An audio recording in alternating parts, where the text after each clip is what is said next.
Bilateral, symmetrical burning sensation in the lower limbs is a clinical presentation that should immediately raise suspicion for a length-dependent peripheral neuropathy, most commonly a distal symmetric polyneuropathy. The key to rapid bedside reasoning is recognizing the pattern and then separating small fiber from large fiber involvement, because the differential diagnosis and investigations diverge early. Start by defining the distribution. Symptoms that begin in the toes and gradually ascend in a stalking pattern strongly suggest a metabolic or toxic etiology. Patients often describe burning, electric, or hot sensations, sometimes worse at night, and frequently accompanied by paresthesia or hypersensitivity to touch. The next step is pattern recognition. Ask yourself whether the features fit a small fiber neuropathy. Small fiber involvement typically presents with burning pain, allodynia, and reduced pain or temperature sensation, while vibration sense and joint position remain relatively preserved. Reflexes may be normal in early stages. Autonomic features such as sweating abnormalities, orthostatic dizziness, or gastrointestinal dysmotility may also appear. Common causes include early diabetes or prediabetes, idiopathic small fiber neuropathy, Sjögren's syndrome, sarcoidosis, celiac disease, HIV, and drug-related toxicity. In contrast, large fiber neuropathy produces numbness rather than burning as the dominant complaint. Patients develop impaired vibration sense, proprioceptive loss, gait instability, and reduced or absent ankle reflexes. Weakness may occur as the condition advances. Think about diabetes mellitus, vitamin B12 deficiency, hypothyroidism, uremia, alcohol-related neuropathy, paraproteinemia, or chronic inflammatory demyelinating polyneuropathy. Once the fiber type is suspected, consider the broader etiologic categories.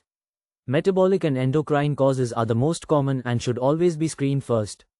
Diabetes, impaired glucose tolerance, thyroid dysfunction, kidney disease, and liver disease are frequent contributors.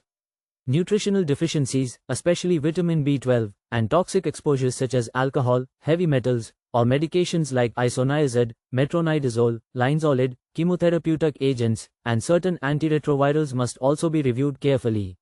Autoimmune and inflammatory neuropathies should be considered when progression is subacute, when there is asymmetry, or when motor deficits develop early. Infectious causes vary by region and may include HIV, hepatitis B or C, and leprosy. Hereditary neuropathies are less common but should be suspected when there is a long history or a positive family background. Clinical red flags help refine urgency. Rapid progression, prominent weakness, systemic symptoms, or marked asymmetry should prompt evaluation for vasculitic or inflammatory neuropathy. Predominant burning with preserved reflexes leans toward small fiber disease, whereas sensory ataxia and loss of vibration indicate large fiber involvement. Initial investigations should be practical and targeted.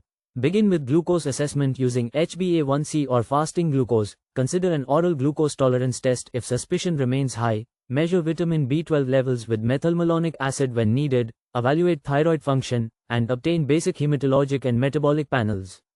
Serum protein electrophoresis helps detect paraproteinemia. Nerve conduction studies are useful when large fiber involvement or motor deficits are suspected, while skin biopsy or autonomic testing may confirm small fiber neuropathy.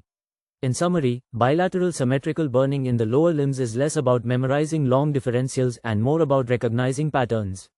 Identify whether the presentation is small fiber or large fiber dominant, screen for common metabolic and nutritional causes first, and escalate investigations based on progression, associated signs, and regional risk factors.